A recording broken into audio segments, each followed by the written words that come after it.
Hey everyone, welcome to my channel, Books, Scripts, and Prayers. My name's Leslie, and today we're going to be discussing books and YouTubers that are indigenous or recommend indigenous books and such.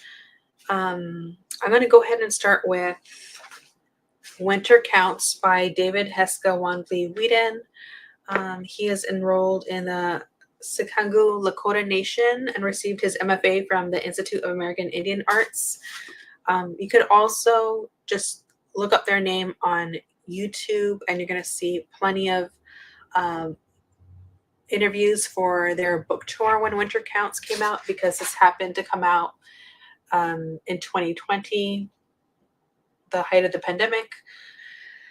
And so what I really love about this book is it's kind of like this, there's elements of being like a crime thriller, but it's mostly set on a reservation and like on the, I guess you could say like on the edges of a reservation. And it really speaks to the lack of help when crimes take place. And so how that gives rise to vigilante justice. Like I said, the author is a lawyer, and so I felt like when they were going on tour, I just felt like, I don't know, so fortunate that they have a wealth of knowledge to talk about the laws and how that informed how they wrote their work, and actually like the gap of support, right? What I also really liked about this is there's a conversation about community building and what that looks like for the indigenous community. There's a lot going on, and I like sped read this when I first read it because it was just so riveting. They've also made some short story contributions that I've read recently, and also this is going to lead me to my YouTuber recommendation. Hopefully you can see this okay. Thor Wants Another Letter. I absolutely love her YouTube channel. They actually met this author, and so I was, there's like a little vlog if you search through their videos. And so what I really like is not only are we seeing someone talk about books, but they also like to journal, share the development of their journaling, illustrate, and vlog, and also has like a little pen pal program. So in case you're just a lover of letters, you can reach out to them. They also have an Instagram, and just check them out. And they're active on YouTube. Some of these people that I chose are not quite as active. I follow them more on like Instagram. And I'm just choosing people that I basically follow quite frequently as recommendations. And so I will remove that. I'm trying to think about which one I should talk about next. All right, there is Bury My Heart at Chuck E. Cheese by Tiffany Midge. This is another one that I think I read in 2020. And it's wild how when I saw this, I think I was feeling a bit whelmed. Oh, this came out in 2019, and I probably read it in 2020. So a little bit about Tiffany Midge. She is a citizen of the Standing Rock Sioux tribe and was raised in the Pacific Northwest. She is a former columnist for Indian Country Today and taught writing and composition for Northwest Indian College. Midge's award-winning book, including The Women Who Married a Bear and Outlaw Renegades and Saints, Diaries of a Mixed-Up Half-Breed. She resides in Moscow, Idaho, where she has served as the city's poet laureate. This is like an essay collection, so I did like it. What I do remember is that like there were some essays that seemed like a little bit like out of place, but maybe I don't know. Also, it says Bury My Heart at Chuck E. Cheese. There's Chuck E. Cheese. There's a little Trump caricature on here. And I think I was maybe a tail spinning a little bit when this came into play. And I just would have liked if I got a break from that. But guess what? It's 2024 and it looks like that's not going to happen anytime soon. So there's definitely an essay about this person that's going to be our president again. And if you're interested in checking this out, I'd say check it out. And also they do have some other work that's out recently that I haven't read yet that I'm looking forward to getting to. Let's see, where am I at? Okay, so this will lead me to the next YouTuber that has, it's more like a booktube channel. They're not really that active right now, but I do follow them on Instagram. And again, the people I follow, I tend to follow more on like Instagram, and because I get that constant feed of like recommendations that I really enjoy. So this is Thunderbird Woman Reads. And so there's are a little bit more like vlogish, but there's plenty of just like recommendations and very much their, I could say like raw, unfiltered point of view that I respect and look forward to. So yeah, that's definitely someone you're going to want to check out. Let me remove that. And moving along. There is, Heartberry. I have Heartberries by Terese Marie Mailhot. This one was a little bit rough for me. I am glad I read it. I have plenty notes on this. This is also nonfiction essay. This is someone that deals with mental health issues. So this came out in 2019 and I read it in 2020 and I still have it on my shelf.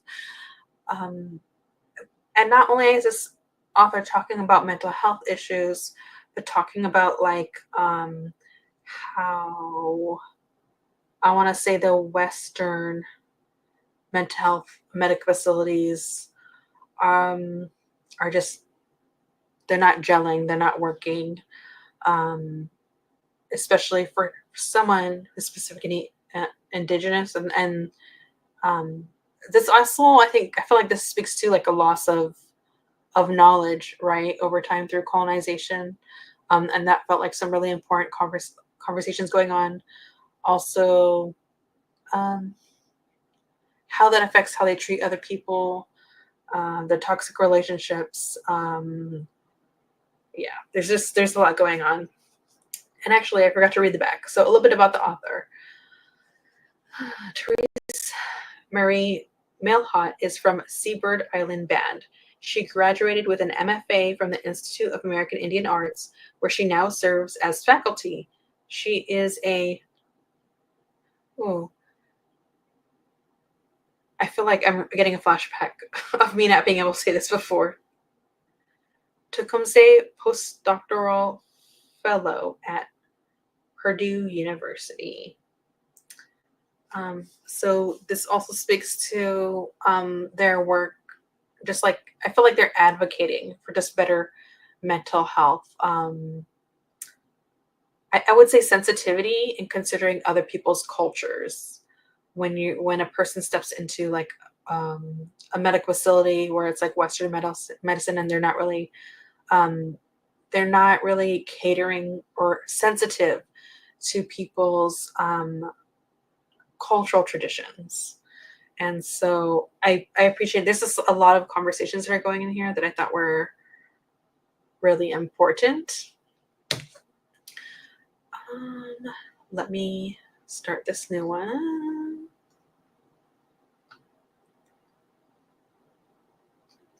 I'm like, who am I talking about next?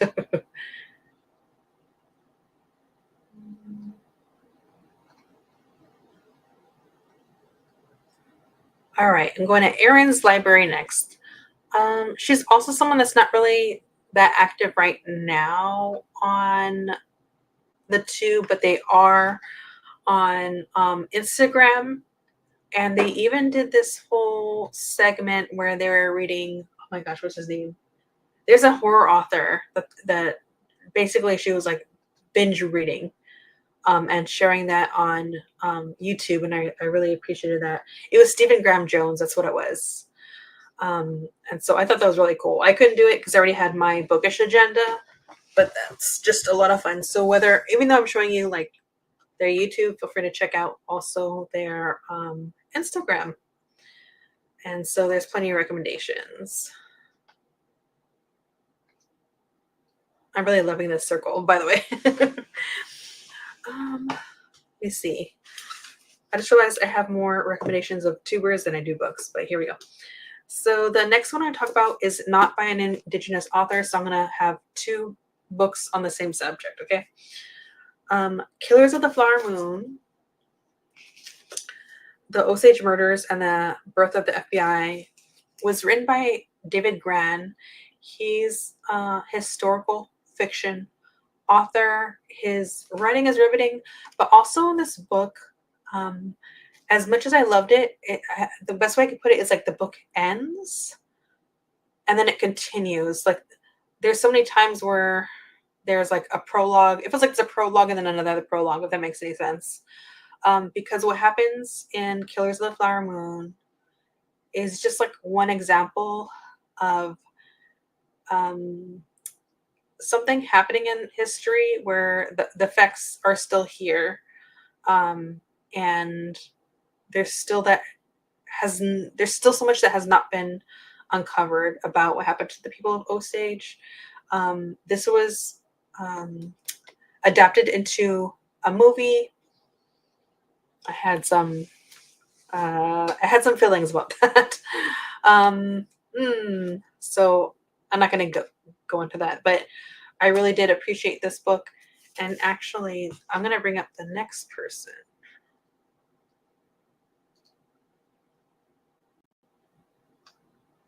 That would lead me to Native Lady Book Warrior Kim, who I will be talking to this Saturday tomorrow about a romance book that we're buddy reading.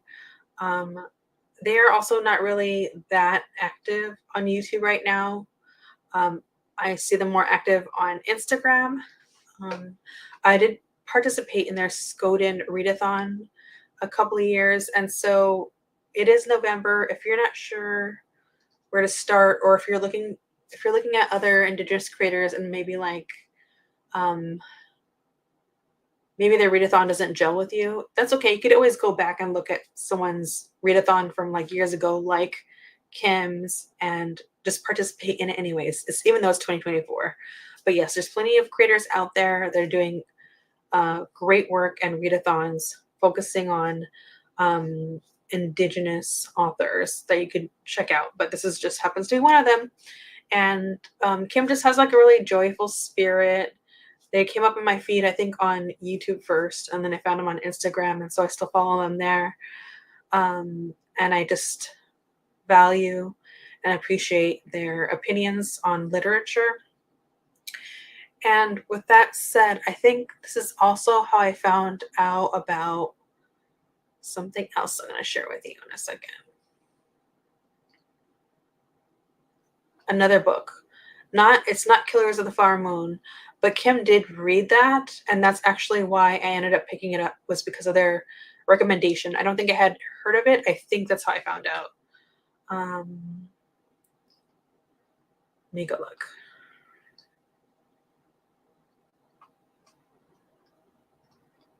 I can't remember if Kim was talking about this, but I did eventually find out. I actually think, honestly, it was at the height of the, I think the frustration of how Killers of the Flower Moon was handled as a movie adaptation, personally for me, that I was just seeking out some other opinions. So there's also Mean Spirit by Linda Hogan, but I haven't read this yet, but I want to.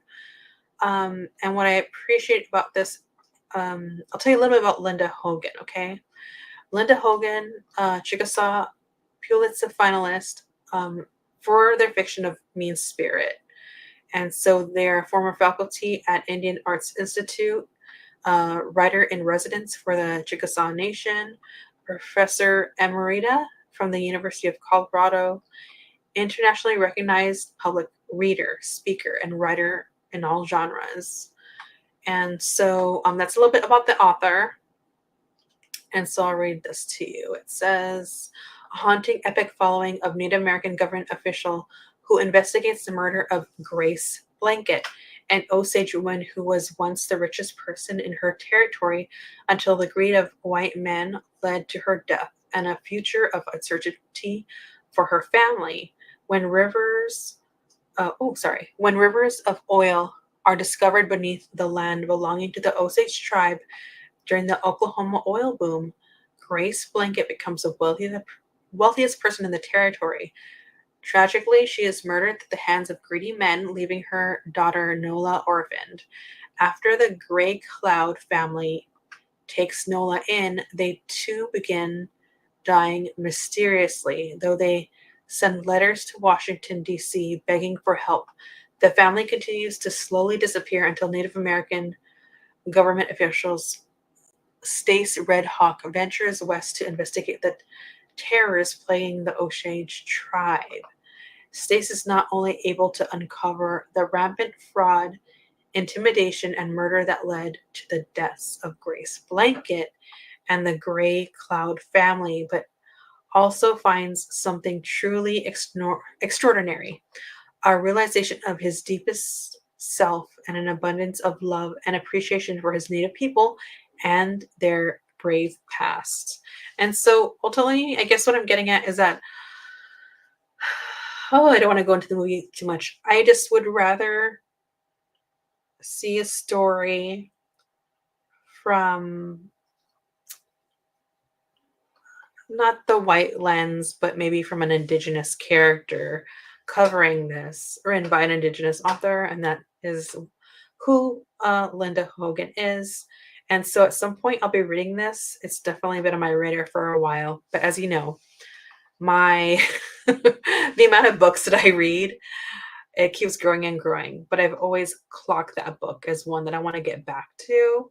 And whenever I do want to do like a literary comparison to, or to this book, and how those two same stories are handled, right, by two different authors. So yeah, that's definitely something to keep in mind. And lastly, just because I want I want to, and I love this other channel, let me see, give me 1 second to get it together. All right, we have Patrick is a Navajo. I love their channel sometimes. Okay, well, you know what? I love reaction videos, right?